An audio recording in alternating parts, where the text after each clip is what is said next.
Om Shanti 12/2/2023 revised मुरली 16/12/1993।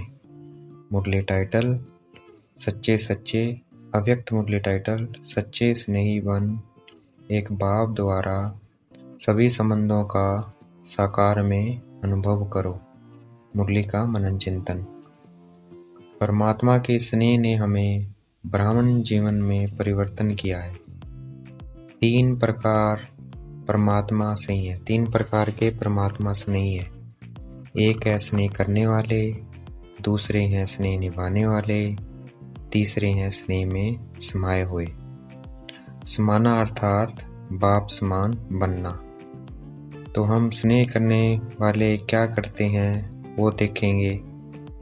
स्नेह करने वाले कभी कभी स्नेह करते हैं, लेकिन करते करते कभी स्नेह टूट जाता है, कभी जुट जाता है। इसलिए समय प्रति समय उनको परमात्मा से स्नेह जोड़ने में पुरुषार्थ करना पड़ता है, क्योंकि बाप के साथ साथ उनका स्नेह और कहीं भी होता है, चाहे वो किसी व्यक्ति से हो, चाहे प्रकृति के साधनों से हो, चाहे किसी से हो। अब हम दूसरे देखेंगे स्नेह निभाने वाले। स्नेह निभाने वाले किसको कहेंगे? स्नेह अर्थात स्नेह करने के साथ निभाने वाले। निभाना अर्थात स्नेह का रिस्पॉन्स देना, रिटर्न देना। रिस्पॉन्स या रिटर्न है परमात्मा बाप की सभी आशाएं प्रैक्टिकल में पूरी करके दिखाना। लेकिन निभाने वाले फिर भी स्नेह करने वालों से परमात्मा के ज़्यादा समीप होते हैं, और निभाने वालों को रिटर्न में पद्म गुणा, हिम्मत और उमंग सा की मदद विशेष बाप द्वारा मिलती रहती है निभाने वालों को। अब देखते हैं तीसरे जो हैं परमात्मा बाप के स्नेह में समाये रहते हैं। जो तीसरे, उनको क्या प्राप्ति होती है? उन आत्माओं के नैनों में, मुख में, संकल्प में, हर कर्म में उनको बाप का साथ सदा आराम से अपने आप अनुभव होता है। वह बाप से जुदा नहीं है और बाप उनसे जुदा नहीं है, तो वह हर वक्त बाप से स्नेह के रिटर्न में प्राप्त हुई सब प्राप्तियों से संपन्न और संतुष्ट रहते हैं। इसलिए उनको और किसी भी प्रकार का सहारा उनको आकर्षित नहीं करता है, क्योंकि उनको तो हर वक्त परमात्मा बाप से सब प्राप्तियां हो रही है। अगर उनको अल्पकाल की प्राप्ति होती तो और कोई चीज़ उनको आकर्षित करती, पर उनको नहीं करती है।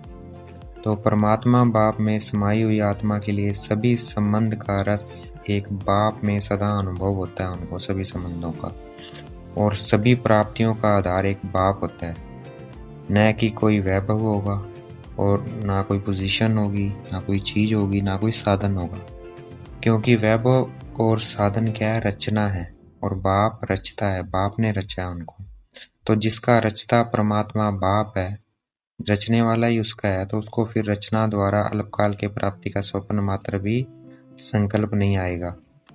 वह चलते चलते बीज को छोड़ टालियों की तरफ आकर्षित नहीं होता है।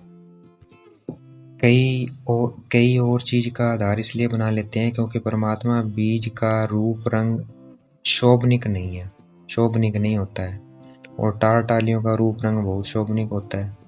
वैसे ही देहधारी के संबंध का आधार देहभान है, और वह आराम से अनुभव होता है, और परमात्मा बाप का आधार है देहभान से परे, वह तो है शरीरी है। तो देहभान से परे होने से उसका आधार अनुभव होता है। जब हम भी अशरीरी होंगे, देहभान से परे होंगे, तो परमात्मा का अनुभव होगा। देहभान में रहने की आदत है, इसलिए न चाहते भी देहभान में स्थित हो सकते हैं। इसलिए देहधारी के संबंध का आधार या सारा आराम से अनुभव होता है। ये बात समझते हुए भी उसे सारा बना लेते हैं, तो हमें ऐसा नहीं करना है। ना खत्म होने वाले सारे को सारा नहीं बनाना है, खत्म होने वाले को सारा नहीं बनाना है, ना खत्म होने वाले को सहारा बनाना है। सारा किसको बनाना है? परमात्मा को। अगर हम किसी व्यक्ति या साधन को सहारा बनाएंगे तो माया चांस लेगी, फिर 5 विकार जो हैं, और बुद्धि को ऐसा परिवर्तन करती है, झूठा सारा ही सच्चा सारा अनुभव होगा। जैसे आजकल नकली चीज़ भी असली से अच्छी लगती है, माया उस झूठे सारे को पक्का करने के लिए रॉयल पिलर्स लगाती है। फिर वो पिलर है माया यही संकल्प देगी, ऐसा तो होता ही है, कई बड़े बड़े भी ऐसा ही करते हैं, ऐसे ही चलते हैं, या कहेंगे अभी तो पुरुषार्थी हूँ, संपूर्ण नहीं बना हूँ, कर लूँ, बनेंगे, कर लेंगे, आगे चलकर संपूर्ण बन जाएंगे। ऐसे ऐसे व्यर्थ संकल्प चलते हैं। ऐसे ऐसे व्यर्थ संकल्पों के पिलर माया लगा देती है और कमजोरी को मजबूत कर देती है।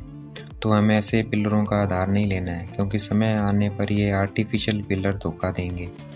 सभी संबंधों का सारा एक परमात्मा बाप हमेशा रहे, ये अनुभव हमेशा करना है। तो हमें सभी संबंधों के अनुभव को बढ़ाना है परमात्मा से।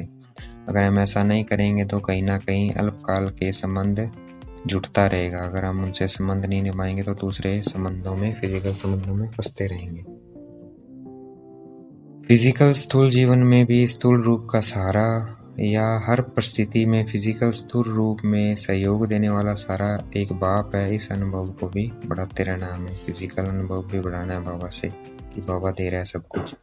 हम उस निराकार को साकार रूप में साथ का अनुभव कर सकते हैं। इस अनुभूति को हमें गहराई से समझना है और अपने इसमें मजबूत करना है। ऐसा करने से हमें व्यक्ति, वैभव या साधन अपनी तरफ आकर्षित नहीं करेंगे। साधनों को हमें निमित्त मानकर कार्य में लगाना है। ऐसी अनुभूति को बढ़ाना है, सारा नहीं बनाना है, निमित्त मात्र है। इसको कहेंगे स्नेह में समाई हुई समान आत्मा। तो अपने को चेक करते रहना है, मैं कौन सी आत्मा हूँ, निभाने वाली कौन सी आत्मा हूँ, स्नेह करने वाली, स्नेह निभाने वाली, या स्नेह में समाई हुई। हमें सब पर रहम करना है, किसी से घृणा नहीं करनी है, खुद भी उड़ना है, औरों को भी उड़ाना है। हमें अथकपन बनना है, जिसे देखकर दूसरे भी उमंग उत्साह में आए। हमें कभी हताश या निराश नहीं होना है, कभी मूंझना नहीं है, सदों मौजों में रहना है। क्योंकि ये समय काले मृत्यु का है। अगर किसी समय मूंझते हैं कि हाय अब क्या होगा, और उसी समय मृत्यु आ जाए तो क्या होगा, अंतमति सोगति हो जाएगी। तो हमें सदा खुश रहना है, एवर रेडी रहना है। कोई भी समस्या संपूर्ण बनने में विघ्न रूप ना बने, क्योंकि अगर अंत अच्छी होगी तो भविष्य आदि भी अच्छा होगा। तो ऐसे नहीं सोचना है थोड़ा समय पड़ा है कर लेंगे, सदा एवर रेडी रहना है, क्योंकि एक सेकंड भी धोखा दे सकता है। हम साधारण नहीं है, विशेष आत्मा ही है। विशेष आत्मा का अर्थ है जो भी कर्म करे, जो भी संकल्प करे, जो भी बोले वह हर बोल हर संकल्प विशेष हो, साधारण नहीं हो। और समय भी साधारण रीति से नहीं जाए, हर सेकंड विशेष हो। इसको कहा जाता है विशेष आत्मा। तो हमें विशेष करना है, साधारण नहीं। बुरा भी नहीं करना है, साधारण भी नहीं करना है, अच्छे से अच्छा करना है, अर्थात नुकसान भी ना हो और जमा भी हो। क्योंकि जमा का समय अभी है, जो भविष्य अनेक जन्म खाते रहेंगे। तो जितना जमा होगा उतना भविष्य में खाएंगे। जैसे अभी देह अभिमान नेचुरल है, वैसे देही अभिमानी अवस्था नेचुरल और नेचर हो जाए तो नेचर हो जाएगी, तो वह अपने आप काम करेगी, सोचना नहीं पड़ेगा उसके लिए। अभी हमारा साधारण जीवन समाप्त हो गया है, ये हमारा विशेष जीवन है। तो नेचर भी विशेष, अर्थात यानी आप ब्राह्मण जीवन, तो नेचर भी विशेष हो गई और नहीं भी हो गई। हमें कोई मुंझा न पाए, मुंझाने वाला खुद मुंझ जाए। तो हमें मौज में रहना है। अज्ञानियों का काम है मुझाना, और हम ज्ञानियों का काम है मौज में रहना।